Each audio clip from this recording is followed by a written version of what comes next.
வணக்கம் அன்பர்களே, நாம் இன்று திருச்செந்தூர் சுப்பிரமணிய சுவாமி கோவில் பற்றி காண்போம்.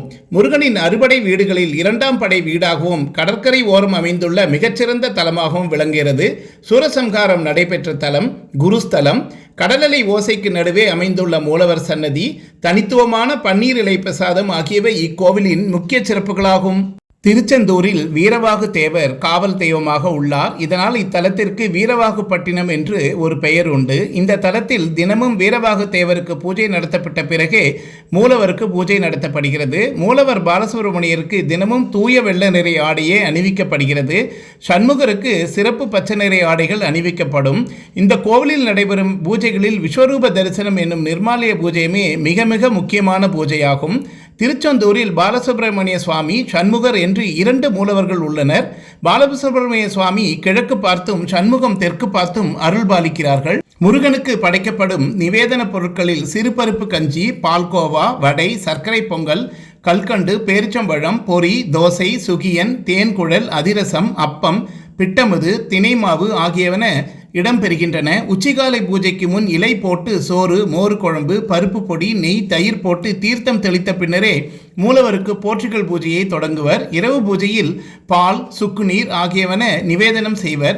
சண்முகருக்கு ஆண்டுக்கு 36 திருமுழக்கு மட்டுமே நடைபெறுகிறது. சித்திரை, ஐப்பசி, தை 3, ஆடி தை மாவாசை 2, ஆவணி மாசி திருவிழா 10, ஐப்பசி பங்குனி திருக்கல்யாணம் 2, மாத விசாகம் 12, ஆனி தை வருடாபிஷேகம் 3, தீபாவளி மகா சிவராத்திரி 4, மொத்தம் 36.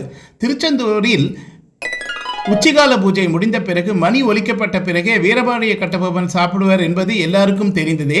250 ஆண்டு பழமையான அந்த 100 கிலோ எடை கொண்ட பிரம்மாண்ட மணி இப்போது ராஜகோபுரம் 9வது அறையில் பொருத்தப்பட்டுள்ளது. திருச்செந்தூரில் தினமும் உச்சிகால பூஜை முடிந்த பின்பு ஒரு பாத்திரத்தில் பால் அன்னம் எடுத்துக்கொண்டு மேளதாளத்துடன் சென்று கடலில் கரைப்பார்கள். இதற்கு கங்கை பூஜை என்று பெயர்.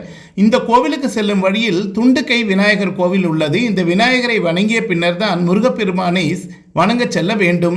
திருச்செந்தூர் கோவில் பிரணவ மந்திரமான ஓம் எனும் வடிவில் அமைந்துள்ளது. மூலவருக்கு பின்புறம் சுரங்க அறை உள்ளது. உள்ளே சென்றால் முருகன் பூசித்த பஞ்சலிங்கங்களை காணலாம். இந்த அறைக்கு பாம்பறை என்ற பெயரும் உண்டு. திருச்செந்தூர் கோவிலில் இடது பக்கத்தில் வள்ளி குகை உள்ளது. இந்த குகைக்கு முன்புள்ள சந்தன மலையில் தொட்டில் கட்டினால் குழந்தை பாக்கியம் விரைவில் கிடைக்கும். திருச்செந்தூர் கோவில் கோபுரம் 17ஆம் நூற்றாண்டில் கட்டப்பட்டது. 9 அடுக்குகளை கொண்ட இந்த கோபுரம் 157 அடி உயரம் கொண்டது. திருச்செந்தூர் கோவிலில் உள்ள சண்முக விலாசம் எனும் மண்டபம் 120 அடி உயரமும் 60 அடி அகலமும் கொண்டது. 124 தூண்கள் இதை தாங்குகின்றன. 2000 ஆண்டுகளுக்கு முன்பிருந்தே நிலை பெற்று இருப்பதாக இந்த கோவில் பற்றி வரலாற்று ஏடுகள் கூறுகின்றன. திருச்செந்தூர் தலத்தில் சண்முகர், ஜெயந்திநாதர், குமரவிடங்கர், அளவாய் பெருமான் என 4 உற்சவர்கள் உள்ளன. இவர்களில் குமரவிடங்கரை மாப்பிள்ளை சுவாமி என்றும் அழைக்கின்றனர்.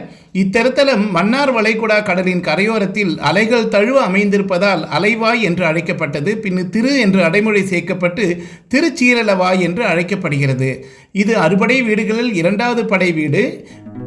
முருகப்பெருமானின் அறுபடை வீடுகளில் மிகப்பெரிய கோவில் கொண்ட தலம் என்ற சிறப்பு இதற்கு உண்டு. முருகப்பெருமானே போற்றி என்ற தலைப்பில் அருணகிரிநாதர் 83 திருப்புகழ் பாடியுள்ளார். இந்த பாடல்களை பக்தி சிரத்தையுடன் பாடினால் பாவங்கள் நீங்கும். மூலவருக்கு பக்தர்கள் தங்க அங்கினி அணிவித்து வழிபடலாம். இந்த வழிபாட்டின் போது முருகருக்கு பரிகார தெய்வங்களுக்கும் தங்க அங்கி, வைரவேல் அணிவிக்கப்படும். மூலவர் முன் உள்ள இடம் மணியடி என்கப்படுகிறது. இங்கு நின்று பாலசுப்ரமணியை தரிசிப்பது சிறப்பானதாக கருதப்படுகிறது. நாழி கிணறு 24 அடி ஆழத்தில் உள்ளது. இங்கு நீராடிய பிறகே கடலில் நீராட வேண்டும் என்பது ஐதீகம். திருச்செந்தூர் கோவில் திருப்பணிக்காக மௌனசாமி, காசிநாத சுவாமி, ஆறுமுக சுவாமி மூவரும் தங்கள் வாழ்நாரை அர்ப்பணித்தனர். அவர்கள் சமாதி நாழிக்கிணறு அருகே உள்ளது. தமிழகத்தில் முதல் நாகரிகம் தோன்றிய நகரங்களுள் திருச்செந்தூரும் ஒன்று. முருகப்பெருமானோடு போரிட்ட படைவீரர்கள் ஐயனார்கள் என்று அழைக்கப்பட்டனர். இந்த கோவிலில் 12 சித்தர்களில் 8 சித்தர்கள் சமாதியாகி உள்ளதாக கூறப்படுகிறது. முருகப்பெருமானின் வெற்றிவேல் மாமரமாக மாறி நின்ற சூரபத்மனை பிளவுபடுத்திய இடம் திருச்செந்தூரில் இருந்து 3 கிலோமீட்டர் தூரத்தில் கடற்கரை ஓரமாக உள்ள மாப்பாடு என்ற இடமாகும். இப்பகுதி தற்போது மணப்பாடு என்று அழைக்கப்படுகிறது. அலைவாய், தீரச்சிலைவாய், வெற்றிநகர், வியாழசேத்திரம், அலைவாய்ச்சேரல், செந்தில், திருப்புவளமாதேவி சதுர்வேதி மங்கலம், சிந்துபுரம், ஜெயந்திபுரம், வீறுவாகுப்பட்டினம் என்று திருச்செந்தூர் முன்பு அழைக்கப்பட்டது. முருகனின் அவதார நோக்கமே அசுரர்களை அழிப்பதுதான். திருச்செந்தூரில் தான் அந்த அவதார நோக்கம் பூர்த்தியானது. எனவே முருகனின் தலங்களில் திருச்செந்தூர் தலமே தெய்வீக சிறப்பும் தனித்துவமும் கொண்டதாகும். முருகன் சிவந்த நிறம் உடையவன். அவன் உறைந்துள்ள தலம் என்பதால் இத்தலத்திற்கு செந்தில் என்று பெயர் பெற்றது. திருச்செந்தூர் ஊர் மத்தியில் சிவக்கொழுத்தீஸ்வரர் ஆலயம் உள்ளது. இதுதான் ஆதிமுருகன் கோவில் என்று ஆய்வாளர்கள் கருதுகிறார்கள். கிறிஸ்தவ மீனவர்கள் திருச்செந்தூர் முருகனை உறவுமுறை சொல்லி அழைக்கிறார்கள்.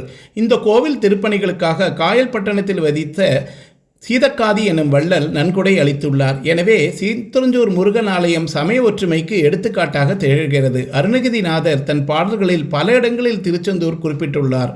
அவர் திருச்செந்தூரை மகா புனிதம் தங்கும் செந்தில் என்று போற்றியுள்ளார்.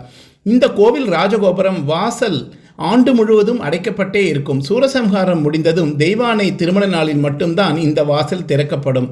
குமரகுருவரர், பகழிக்கூத்தர், ஆதிசங்கரர், உக்கிரபாண்டியன் மகள் உள்ளிட்ட ஏராளமானவர் திருச்செந்தூர் முருகனின் நேரடி அருள் பெற்றுள்ளனர். முருகன், மால், ரங்கநாத பெருமாள் ஆகிய சைவ வைணவ மூர்த்தங்கள் இந்த தலத்தில் உள்ளன. செந்திலாண்டவருக்கு ஆறுமுக நயினார் என்ற பெயரும் உள்ளது. திருச்செந்தூர் தாலுகா பகுதியில் வாழும் பலருக்கு நயினார் என பெயர் சூட்டப்பட்டிருப்பதை காணலாம்.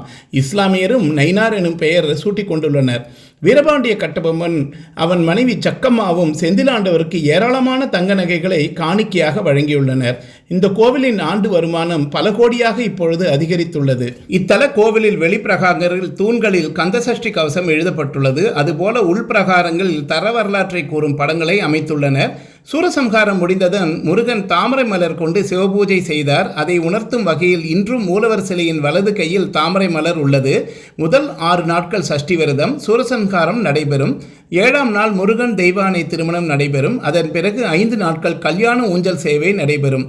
திருச்செந்தூர் கருவறைக்கு எதிரில் 2 மயில்கள் மற்றும் ஒரு நந்தி இருக்கிறது. முருகனுக்கு ஏற்கனவே ஒரு மயில் வாகனம் இருந்து வருகிறது. பின்னர் சூரனை பிளந்து ஒரு பகுதி மயிலாகவும் மறுபகுதி சேவர் கொடியாகவும் ஆனதல்லவா? சூரசம்ஹாரம் முடிந்ததும் ஏற்கனவே இருந்த மயிலோடு இந்த மயிலும் சேர்ந்து வந்து செந்தூரில் 2 மயில்களாக நின்றுவிட்டன. சூரசம்ஹாரம் முன்பு வரை இந்திரனே முருகனுக்கு மயில் வாகனமாக இருந்தான். முருகன் சூரனை வென்ற பிறகு இந்திரனுக்கு தேவலோக தலைமைப்பதியை கொடுத்துவிட்டு அவரை அனுப்பிவிட்டு மயிலாக மாறிய சூரனை தன் வாகனமாக கொண்டார். பஞ்சகங்களை வைத்து சிவன் பூஜை செய்யும் கோலத்தில் சிவன் இருக்கின்றார்.